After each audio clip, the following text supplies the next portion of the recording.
Hi everyone, I'm Isa. I'm Sarah. I'm Icon. Welcome to our AT1 presentation. Let us to introduce what we have done. Throughout this presentation, we split it up into four sections. Firstly, with an introduction towards who is Billy Din, our photographer. Then we're going to be going through our recreation of his 9 works. And lastly, we're going to give a conclusion about how we went through this whole assessment. And lastly, we're going to give all our references we have used. Starting first, we wanted to first explain why we chose Billy Din. We really liked how his work really captures everyday moments in a really cinematic way. Each photo he's taken feels really thoughtful and layered, and that really inspired us to try and recreate not just the look of his work, but the emotion of it. How we approached this assessment was we divided the task equally and we chose images and then planning, and then at the end of the day, gave ourselves feedback on how we all contributed to this presentation. And this is Billy Dean, who born in 1987. He is an Asian American photographer who developed a strong passion for photography during travels. He characterized by cinematic compositions, dramatic lighting, and evocative color grading. And this is some of his work that really inspired us to, pick his work to recreate. This is the first picture we have recreated. This really caught our eye because we loved how the shadow both framed both subjects and how the lights guided your attention down the corridor. It really felt cinematic and mysterious, and we really wanted to challenge ourselves to create that mood. Technically, it's a mid shot. It's taken through a mid shot at eye level angle, which really makes it feel more real and relatable. And the lighting really played a big role here. And because of the strong contrast and the lights between the lights and shadows, it really recreated a moody, reflective effect. And this really kind of symbolizes how the shadow kind of divides the two characters, suggesting the distance or separation. And of course, Billy used a very cool toned colored color throughout this picture. This is for my vision. I wanted to try to recreate the old original background and the pose. So, like Billy had done, I had used two subjects and really focused on recreating the contrast between the light and dark. I also had used a mid-shot eye level angle and tried to emulate the tone and lighting of it. Although we did find difficulty in trying to get the lighting right because of the weather, it wasn't really cooperating with us. So it was really dark and cloudy, so we couldn't really show a big contrast between the light and dark. When comparing the two, the main difference was the lighting, and the original had a more sharper contrast, while ours was less and more soft. This wasn't really intentional, but like we said, the weather wasn't the best. The second photo we have chosen was a man that was trimming his beard in front of a busy road. And we really like the energy towards this between the contrast of the stillness of the man and the motion blur of the taxis, really encapsulate the great feeling of like the city chaos. So we really wanted to show how Billy wanted to emulate the quiet moments still exist in the chaos. When we're creating it, we really wanted to focus on motion blur and keeping the right position. Of course, we didn't really recreate the shaving part, but we still had the same elements of the motion blur of the busy street and the subject and its stillness. Although it was really hard trying to find the right location, the we wanted to make sure that we stuck with the sharpness of the subject, so it was also additionally really hard to capture the motion blur and also the stillness of the subject. But the key similarity at the end of the day between Billy's work and our work is that it still showed the motion of the cars in the background while also the stillness of the subject in the photograph. And lastly, the third photo we have chosen was a rolled up rolled up newspapers to recreate the same structure, and he used a very medium close-up and high angle with a cool toned tone, and really he wanted to saturate the reds, as you can see. So it created really a repetition, and I think he wanted to use that to really show identity of the pictures and the newspapers. In our version, it doesn't really recreate the warping of the photographs, but we try to recreate that through just the warping of the newspapers and also the title itself. We had used a high angle and medium close-up shot with the saturated colors, as what Billy had done. And some of the difficulties we have shown was the newspapers, and also the placement of the newspapers was really hard to recreate. And this was the difference. Although we didn't recreate the photograph of the warping of the photo of the subject, we tried to emulate it as best as we could. Either this is my part. The first picture I choose is an old man standing in the shadows, facing away from the camera. The background is a classic red and white car passing by at a high speed, creating a motion blur effect. Has a huge contrast of stillness and movement. And this is why I choose this photo. Billy used the middle shot and eye level angle, which shows the setting appears an old street with columns and old buildings, amplifies the mystery. And this is my work.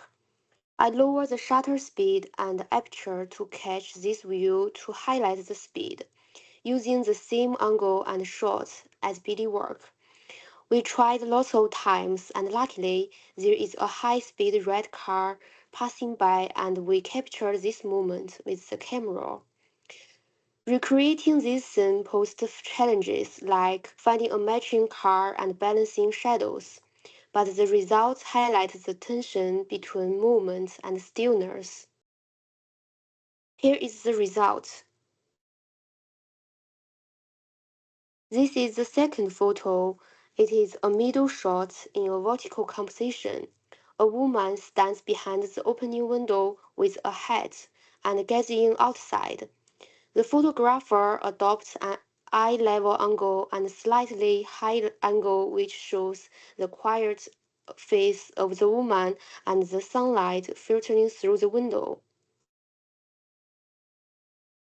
Here is our work.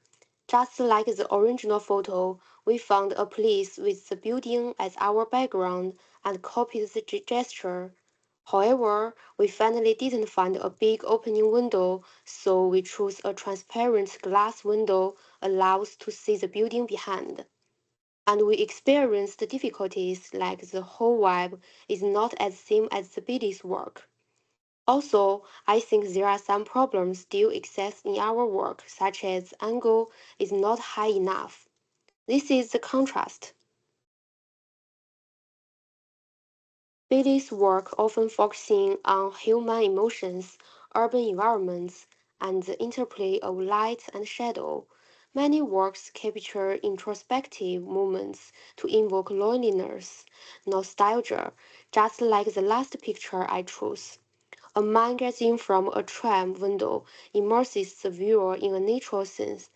I like the soft, diffused light coming through the window creates a calm and a contemplative atmosphere.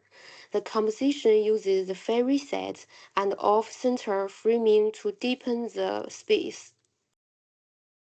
During our recreation, I chose a tram without people but couldn't copy the interior lights and shadow.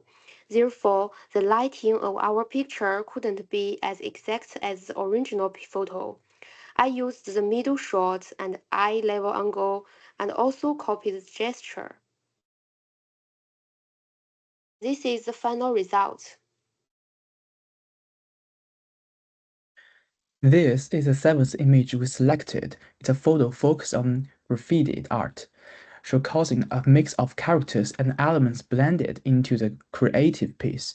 It's a full shot taken from an eye-level angle, capturing the graffiti much like how we see in our daily life. The photo is rich in color, a shade of cyan, blue, white, and red standing out the most. Billy was lucky to find a wall that matched his color palette so well.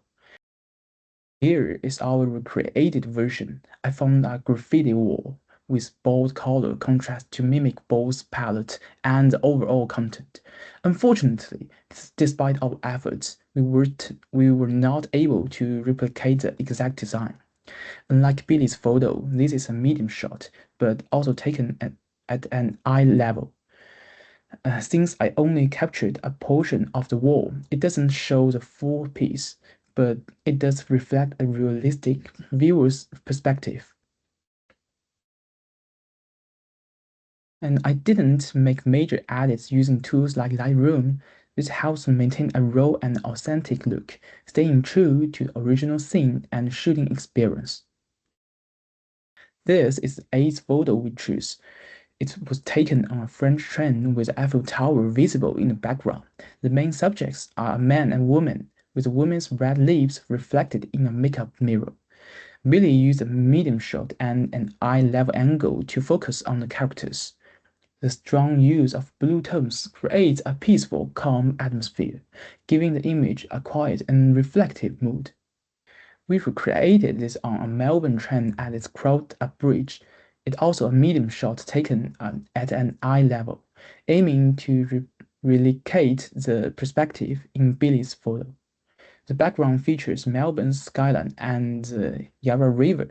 However, we face a few challenges. Trains are often crowded on sunny weekends, and the lightning was coming from the opposite direction compared to the original photo. Also, the photographing people on public transport takes courage and sensitivity, as it can make others uncomfortable or raise privacy concerns. I made some basic edits in Lightroom, adjusting the white balance and highlight to better match the original. I also tweaked the saturation and hue of the blue tones, but due to the different lighting and strong shadows, I wasn't able to achieve the same clean blue effect. This is a nice image we selected. Focus on atmosphere and emotion, using only a few simple elements, fog and human silhouette. The blurred figures and eye-level viewpoint suggest people lost in their own worlds. The dominant color, black, dark blue, and white, evoke a sense of loneliness. A little girl seen in dark silhouette at the center stands out the foreground, contrasting with the shadowy crowd behind. The full shot captures the full thing and leaves room for interpretation. It was hard to create this image due to Melbourne's mostly sunny weather, so instead, we focused on conveying the emotion and recreating the similar contrast between foreground and background. This is also a full shot from an eye-level angle, trying to mimic the original structure and perspective. The subjects are people sitting on or lying on the ground, adding some depth to the image. Because of the harsh light and shadows in the park, I had to rely heavily on post-editing. During editing, I made several changes. First, adjusted the white balance for colder one, then increased exposure while lowering contrast. After that, I boosted vibrancy to create a softer mode.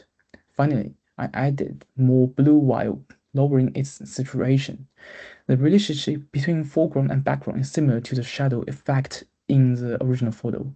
The low contrast and soft colors create a quiet, poetic feeling, make the emotional expression even stronger.